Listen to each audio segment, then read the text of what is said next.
Yung tatlo, okay lang eh. Kaya Yan. ng RAM yan eh. Snapdragon yan. Pero ito na nga, game number 1.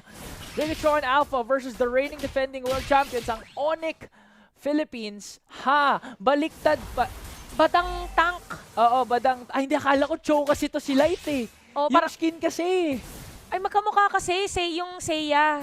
Di ba Oo. Saint Seiya skin na collab? Yung Seiya skin niya. O, kasi magkakamukha yung mga, actually gold kasi lahat. Gold kasi. Oo, ayan na. So, abangan natin kung, ito yung mga tututukan natin for game number 1. Kung 9 minutes ba, mag-level 15 si King Kong. Oo. Kasi, normally, yan ang trend pagkagamit niya Suyu tsaka Joy. Suyu, Joy, 9 minutes, level 15 ka agad. Yun yung mga time na natatapos ng Onyx yung laro ng mga 13 minutes maximum. Pero looking at the lineup, Bigatron Alpha may palag din, especially pag nakapagwala itong si Super Ken na naka-funny. And so far, maganda din naman yung pick-up ng Choso kahit paano. May lockdown pa rin sila if ever magwala itong mamaya si Super Ken. Oh, ito, dalawang naka-basic common emblem. Difference lang is, meron ditong for the assassin na talent para kay Eman sa kanyang Bruno. So expect na siya yung magiging mas aggressive against Kelra pagdating sa early game. Well, as expected, masakit talaga yung Bruno early game. Oo. Okay. Maaga nag-washing. Nag-washing, munti ka na. Nabigyan nga dito si Light. Pero ito yung kagandahan ng performance parati ng Onyx Philippines. Kahit mag-e-invade yung jungler Grabe, no? nila, ang lakas ng control nila sa mid-river, oh. Ayun, tinan mo. Saan ka nakakita? Palabas pa lang ng river. Nakiklear na halos ni Super Prince yung mid. Ang bilis eh, no? Oo. At saka maganda yung pwersa dito ng nila Bruce ko. Talagang harang na harang para makuha dito yung turtle. Oo, parang selyado ka agad lahat ng entrance na pwede kunin dito ng Bigatron Alpha. At ito na, nakuha na nila yung first turtle nila. So pag tumuloy-tuloy onti yung pag-farm nila, we can expect na makakaagaw sila ng purple buff. Pero tumama din yung Spirit of Destruction. Isang hit na lang, muntikan na itong si Light. Oo, naramdaman eh, no? Napaka-solid ng rotation. Tingnan nyo naman, ako ng purple. Bye! Flicker in!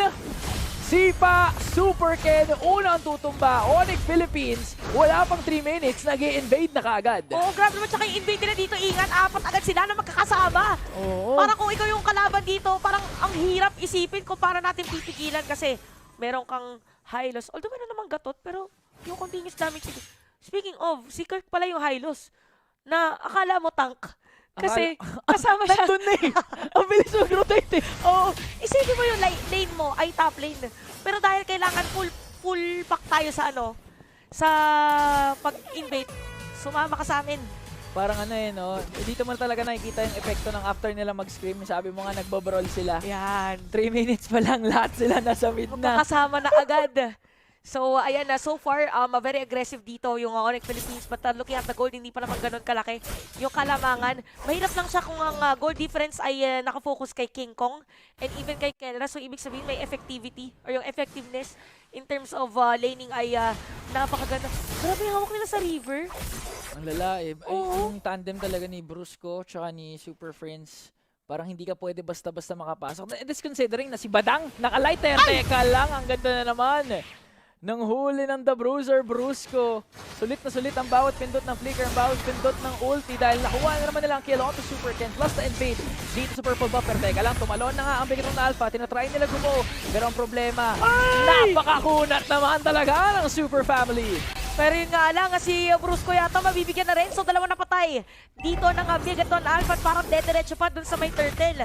So, kung titingnan natin because of that retaliation din ay medyo napaliit yung kalamangan ng Bigatron Alpha at magkakaroon na space at baka mas mapaliit pa nila because of this turtle objective. But so far, dahil din yun sa kanilang positioning and Onyx Philippines talagang aggressive lang dito sa ating laban. Pero kailangan din maging maingat dahil yung almost 1k nilang gold lead kanina is now at 300 plus na lang. Mabilis kagad yung naging bawi dito ng Bigatron Alpha. Onyx Philippines, tinry kunin yung tinry kunin yung purple buff away from Super Ken dahil napitas din naman nila yung jungler ng Bigatron Alpha. Pero ang problema, handa kasi yung Bigatron Alpha sumagot eh.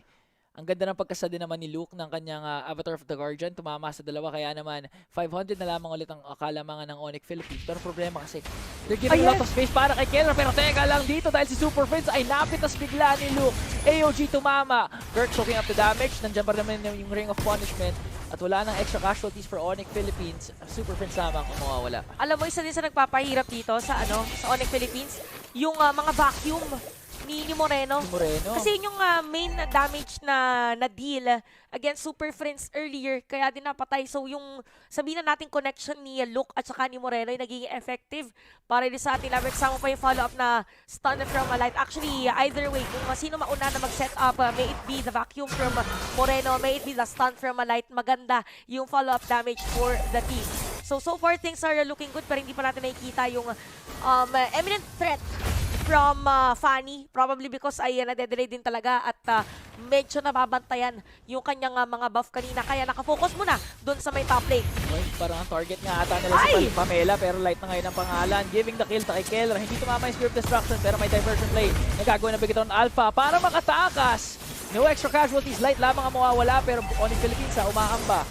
Gusto nila makuha itong si Super Ken, pero Super Ken makakatakas. Okay, so magandang diversion na para dito kay Moreno. Pero yung aggression na sabihin na natin, parang nag-clear na lang ng minion wave dito si Super Ken. Currently at 0-2-0 para sa kanyang Fanny. Good thing na doon siya sa may middle lane kasi if not, masisira na ng Onyx Philippines. So ganun kaganda din yung sabihin na nating assessment ng Onyx Philippines pagdating sa lane.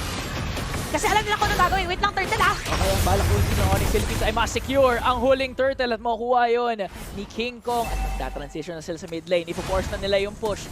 AOG na doon para makalayo. Wala nga! Pero teka lang, yung wind blow, yung windstorm coming in from Super Friends. Medyo masakit, forcing Luke na gamitin ang kanyang revitalize. So Onyx Philippines, kahit makuha nila yung third turtle, usually nababasag na nila yung mid lane. Pero yung Bigatron Alpha, ang higpit ng kapit.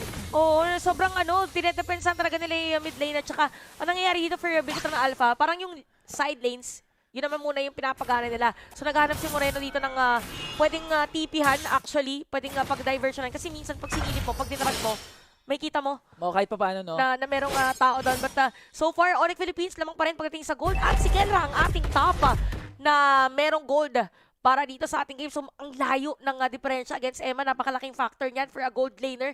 Antayin na natin ito mga laner on ang kanyang mga speed of destruction. Up. Pag yan talaga na sa pader. Pag talaga yan. Okay, hindi pa kaya. Kulang pa, pero off-cam kill doon sa mid lane. King Kong. Napitas bigla doon si Luke sa gitna. Okay, so si naman dito, si Emma ay meron ng Malefic Gun. Middle may set up play! Ay, naka-set up play! Nakatakas pa nga si Super Prince! Ayun na naman yung Super Instinct! Habulin ni Super Ken!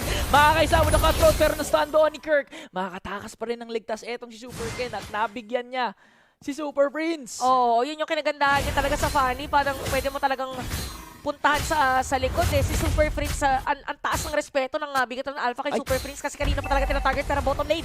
Si King Kong yata. Light, hindi tumama yung second skill. Nakatakas naman si King Kong with a dash out pero ang problema, Bigatron Alpha makakaisang tore na naman. Nakatore na sila doon sa taas. Make it 2 dahil nakuha na naman ni Eman ang isang tore sa baba. Okay, so parang ang ginagawa para dito ng Bigatron Alpha, magpuput sila ng pressure sa may middle lane pero yung side lanes nila nagpo-push. Kaya naman force nila, hinaharangan na rin nila si King Kong dun sa possible area na mag-farm siya. Or wait lang, parang may nangyayari. Brisco nakasipa kay Luke. Nako, na-burst down kaagad ni Super Prince. Gante ng api. Isa kaagad ang nawala sa Bigatron Alpha. Kirk nilabas na nga yung Glorious Pathway. Hinahabol Super Moreno pero problema yung mga vacuum medyo masakit. Kinakailangan hindi tuloy ng Onyx Philippines ito. Pero meron major objective na doon. Spawn kaagad. First Lord up for grabs. Okay, so 1,800 na kalamangan for Onyx Philippines. Napakababa ng kill score ng ating game na ito. Pero ang pinaka nagiging lesson na nakikita natin is hindi binibitawan ng dalawang teams yung Riverside talaga. Grabe yung match-up ng Light tsaka Brusco, no? Ang lala ng mga junglers, mga roamers na to. Ang lala nung silipan nila, parang territorial. Laban na to ng mga teritoryo. Natamention si Luke tsaka si Kirk. Ganon din yung Nasa mid din parang walang pumapansin sa kabilang lane Oh, actually kanina pa nangyayari yan. Kaya kung papansinin nyo, hindi pa rin nasisira talaga yung mid lane. Napaka-importante nga naman sa mga junglers. Ito din may sariling laban yata si King Kong tsaka si Ken. Daming kailangan bantayan. Oo. Si Kenra din ay kailangan bantayan. Ito lang yung problema kapag may Moskov yung kalaban mo pwede kasi mag-free hit. Pwede ba yung split push At any moment teka lang, ginamit ang Light yung kanyang ulti. Dirt na sa gitna ng tatlo pero may Glorious Pathway siya. Bruce umaamba, makakasipa nga ba? Yung Ay! bakit napakasakit, hindi tumama yung Swerve Destruction, pero si Super Prince ang ganda ng posisyon para mapipitas yung ata si Moreno. Brusco, inaabot Eman! ngayon si Moreno, pero yung damage coming in from Eman, napakasakit, tutumba bigla itong si Brusco at nasilip kung saan nagdrago si Super Prince. Kaso ang problema, makaka-recall nga ba dito si Moreno, sumundot na nga doon at nakapitas pa nga. Dalawang agad ang wala sa Bigatron Alpha. Kapalit Baka lamang si ni Eman. Brusco, tignan mo sa baba, si Kelra, hindi na naman napansin. Ay! Yung gold standard, naka-isang inhibitor pa. Okay yung pala yung pinaka-goal ng Onyx Philippines. So dahil dyan naman pala yung kalamangan, akala natin Bigatron Alpha yung nananalo sa teamfight, pero hindi. Iba pala ang gustong gawin ng ating mga world champions. Pero yung Lord, kanina napunta kay King Kong. Tinatanong pa ba yan na King of the Jungle secures another major objective? Grabe yung KK connection. So partida, nanalo yung Onyx Philippines doon sa taas considering na wala si Kelra kasi hindi tumama yung Spirit Oo. Destruction. Pero napitas pa rin nila. Etong si Moreno, pati na rin si Super Ken. Grabe yung Super Family. Oh, alam mo yung ano, pwede natin sabihin na sila yung type of team after nung nangyari na yun na napapaganda pa nila yung mga bagay na akala mong lugi ka na. Di ba? Nabigyan na nila ng space para makasira na to. Akala natin uuwi na si Kelra kasi hindi tumama lahat. Pero ayun pa rin talaga. Lord mong March and then sa may bottom lane at si Kelra nandun pa rin sa may top lane. Pwede niya masira anytime. Ang kunat na ni Kurt. Meron pa plate armor yan. Okay. Si Kelra, nadashan lang niya pero Brusco medyo off-angle yung kanyang naging flicker. Buhay pa rin. With the Dragon combination, buhay pa rin itong si Super Ken. Pero ang problema, may glorious pathway ng ating Kurt. Meron pa silang minions, butas na patay ang gitna ng Bigatron Alpha. At mukhang hindi na ata sila makakalabas sa kanilang basic dahil mismo si Kurt napakakunat. Pinasabog lang bigla ni Super Prince. Etong si Luke. Grabe yung mga pahangin dito ni Super Prince. Talagang tumaas ang balahibo ni Luke kanina at kapit sa cellphone. Yan ang meta ngayon ng Bigatron Alpha dahil wala na silang mga inhibitor turret. Sabay-sabay pahalos yung minion wave. So a lot of pressure coming in from Onyx Philippines. Kaya naman depensahan kaso parang ang hirap na kayo mag-vacuum para kay Moreno. Ayan, ayan, ayan! Pero ang kunat pa rin ni Brusco. Ang kunat nila guys. Nga dalawang vacuum na yun. Hindi na nga nahabol pa ni Super Ken pero ang problema hindi pa rin nila napipitas etong si Kirk on the high loss. And in 12 minutes, tignan mo yung mapa ng Bigatron Alpha. Wala nang natira. Oo, naabungin na talaga lahat. Oy, wait lang. Up, ay! Oy, cables. Ankle breaker. Pero hindi, nasegue ni Super Prince, na-sidestep pero nahuli. Nahuli itong si Kelra. Good God coming in from light. Ngayon, nag-force ang Bigatron Alpha ng class. AOD ginamit na para mahabol Super Prince. Ang ganda na paglapak ni Kirk ng Glorious Pathway para mapaslow itong Bigatron Alpha. Nagre-retreat naman ngayon ng Onyx Philippines. Pero okay lang dahil 5K naman ang kanilang kalamangan. Oo, pero may palag din dito yung yung Bigatron Alpha. Nagkamali din ang positioning dito yung Onyx Philippines. Medyo mahihirapan sila and finally may sira na yata nila yung Torre sa gitna. So slowly but surely, Bigatron Alpha ay gumagawa din ng way para medyo makahabol dito sa edge ng Onyx Philippines against them. So may kita natin dito for Moreno, bumili din siya ng kanyang Wishing Lantern. Masasabi ko, Lantern Flare, kamukha kasi nung ano. Magkamukha kasi. Pareho namang lantern na okay lang eh. Oo, Wishing Lantern. So meron ng ano dito. Okay. Maganda yung Wishing Lantern Pang against kay Kirk. kay Kurt kasi hindi nga nila ba-burst. Okay, Hindi okay. nila ma-burst eh. Parang mga extra butterfly yung damage. May You give butterflies to my stomach. Oo, you give butterflies to my stomach. Kasi ang problema Super Prince, pinapataas yung balahibo eh. Oo, kinilig eh. Kinilig eh. Kinilig si Luke ba? Uy! Napaangat yung hero kanina. Pero ito, Lord Lord. Second Lord. Kasi nakuha na yung Lord kanina. So, ang taas na pala ng damage dito ni pinaka-nagkukuha ng damage talaga ng Bigatron Alpha Si Moreno. si Moreno. Kaso ang hirap niya din na lapitan. To be fair, kahit meron mga divers yung hero ng Onyx Philippines, isa lang yung death ni Moreno. Dahil daming pagpasok. Kasi si Brusco din naman yung target niya parati sa Super Ken. Kaya 1-3-0 yung KDA ng fan ng Super Ken. Halos hindi kinalaro ng Bruiser ng Onyx Philippines. So far in terms of damage, Moreno, may kasakita naman talaga yung kanyang Louie, pero ang problema, hindi kasi natin masyado nakikita yung mga gandang diversion na asahan sana natin sa mid laner ng Bigatron Alpha. Parang yung super malaking diversion lang for Moreno is yung tumakas sila kanina. Yung tumakas sila sa gitna. Pero after nun, wala na. Kasi yung diversion niya sa top lane kanina, yun yung nakasira si Kelra ng ng Torre sa may bottom lane. So tingnan natin kung ano mangyayari ha. Meron Lord. Pero talaga nag-aabang yung Onyx Philippines kung kailan sila papasok at mag-go for team fight. Sobrang naka-reveal kung saan nakapwesto si Eman. Meron ako narinig na kung sila. Okay, may conceal, may diversion light. Maganda yung pwesto. Hindi alam ng Onyx Philippines kung saan, pero baka mas matahan dito. Ni King Kong tsaka ni Kirk. Yung pwesto ni Light to. Ay! Okay, Lord. Sino ang una makakuha? Ang ganda na mag-stun nila kay King Kong. Kaya naman, Super Ken ang makakakuha ng Lord away from Onyx Philippines. Onyx Philippines ang target na lang ngayon ay makapatay. Eman nawala kagad. Kailan tumama yung Spear of Destruction. Pero Misery, pinitas si Super Ken. Nawala sa mapa. Pero Bigatron Alpha, meron pa silang Lord. Oy, pero hinahabula. Nag-emoji daw kasi ng like!